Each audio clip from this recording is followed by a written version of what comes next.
Встреча президента с депутатами парламента состоялась на фоне прошедших неделю назад митингов оппозиции, ареста Ахры Авицба и широко обсуждаемой темы взаимоотношений с Грузией. После вводного слова спикера Валерия Кварча первый вопрос задал депутат Дмитрий Ардзенба. Он поинтересовался, почему в концепцию внешней политики Абхазии вошла формулировка о многоуровневых отношениях с Грузией, несмотря на то, что депутаты в ходе предварительных обсуждений просили этот пункт исключить. Обращаюсь к вам как к ключевому институту нашего государства.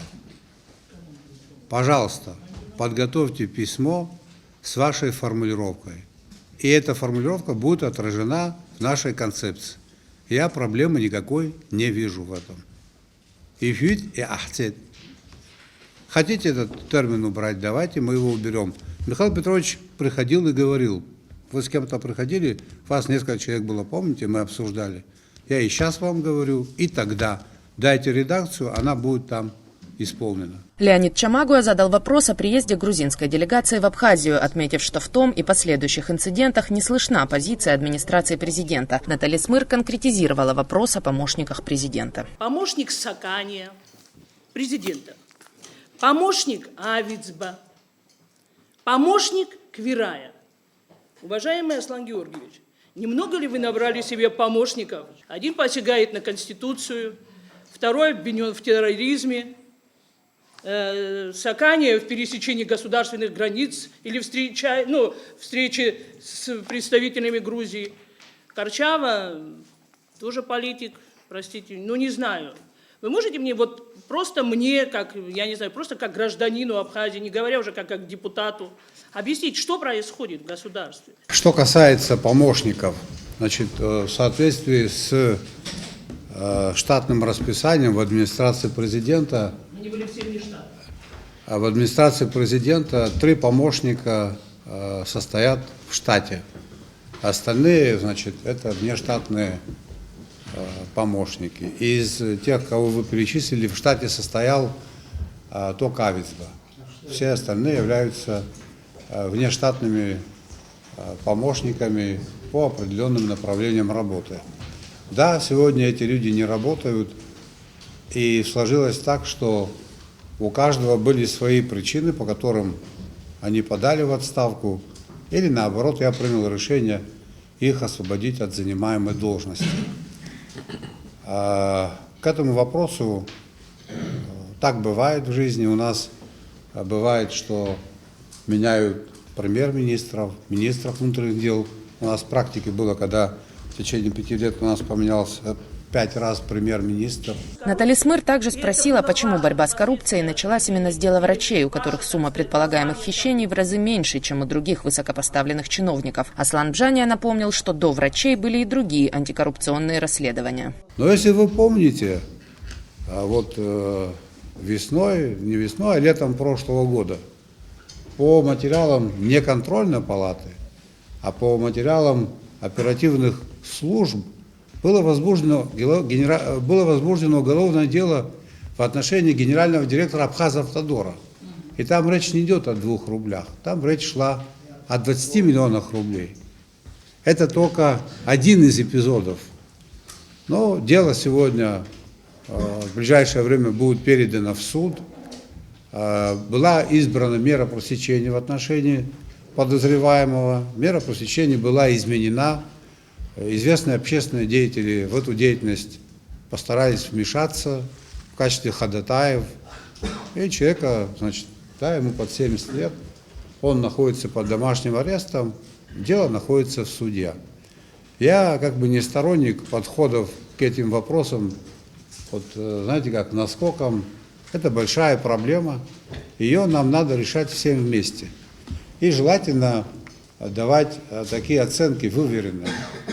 Вы, наверное, знаете, что в Генеральной прокуратуре много и других дел.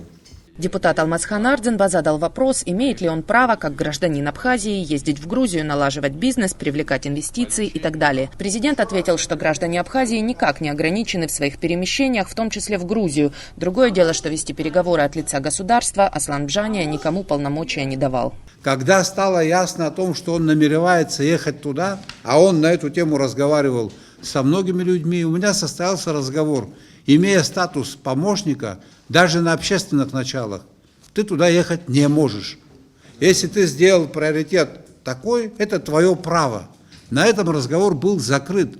Мне было ясно, предельно ясно, как и всем остальным, что его выезд, поездка в Грузию туда и обратно, об этом, что вся Абхазия будет знать, что это никто не утаит, это было очевидно. Поэтому я к этому отнесся таким образом. Я сказал, пока ты помощник, это дело не поощряется. Точка. Все остальное был его выбор. В отношении того видеоматериала, я его увидел тогда, когда вы его увидели. Я до этого этот материал не видел. Но вы обратите внимание, человек разговаривает, держит в руках стакан со спиртным напитком. Человек выпил то, что он сказал, не соответствует действительности. Нет в этом селе такого парка. Это первое, второе. Его никто не наделил такими полномочиями, чтобы парк имена ему давать. А вы я думаю, что мы с таким явлением неоднократно сталкивались в жизни.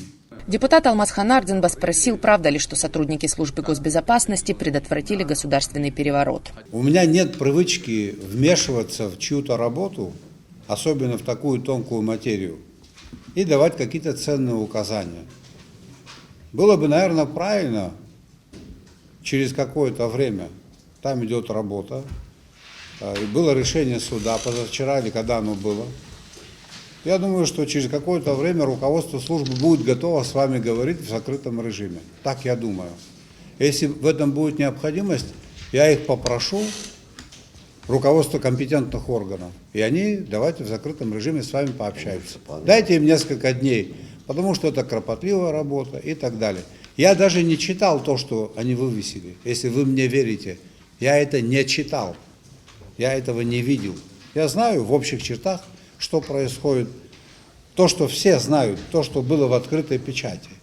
А детали, давайте на той неделе они подойдут, сядут в закрытом режиме, значит, с тем, чтобы не было лишней утечки, они об этом вам скажут.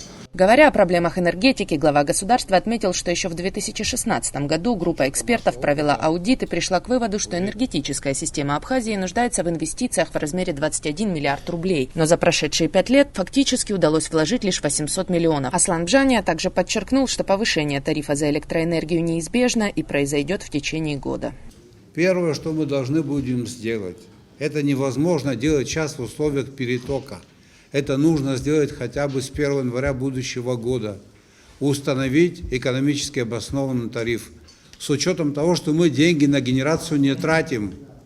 Экономически обоснованный тариф, который имеет отношение к доставке электроэнергии по этим сетям изношенным до потребителя. Это непопулярная мера. Без этого невозможно. Но если даже исходить из того, что мы сегодня имеем 40 копеек, большая часть не платят эти деньги. И не платят потому, что нет приборов учета потребления электроэнергии. Там, где приборы есть, 90% платежей мы обеспечиваем. Депутат Леонид Чамагуа предложил ежегодно закладывать в республиканский бюджет средства на приобретение приборов учета электроэнергии. В бюджете при формировании бюджета не учтено, могу ошибиться, но не сильно, порядка 370 миллионов рублей. Вопрос, почему они не учтены? Там прямо пишется, где источники дохода, какие суммы приходили из этих источников в прошлые годы, и что в этом бюджете эти суммы не учтены. Ну, я не специалист, я с этим здесь разбираться не буду, еще раз говорю, я верю отчету контрольной палаты, до этого не ставил под сомнение, и сейчас не буду ставить. Но мы можем пойти на такой шаг, да, давайте 100 миллионов включим. В этом году приборы учета частично завезем, потом в следующем году. Вы знаете, эти миллиарды, они сложились в результате нашего бездействия за несколько десятилетий. Президент Аслан Бжания сообщил, что вопрос ремонта линии Ачгуара тоже практически решен. Линия Ачгуара будет отремонтирована. На это отдельные деньги, специальная статья не нужна. Мы без этого решим. Договорились уже. Договорились на уровне Министерства энергетики Российской Федерации. У меня нет опыта общения с этими людьми отрицательного. Я не могу сказать, что эти люди брали на себя обязательства и не выполняли. Такого не было. Они заказали на заводах необходимое оборудование. До 10-15 апреля мы оборудование получим. Это примерно 70 миллионов рублей стоимость этого оборудования. И своими силами осуществим монтажные работы, ремонтные работы. Проблемы майнинга, транспортного транзита через Абхазию, сложности во взаимодействии депутатов с правоохранительными органами и ряд других вопросов обсудили народные избранники с главой государства. Надежда Боровикова, Элеонора Гилаян, Раму Канкия, Сосрыкуагуха, Абаза ТВ.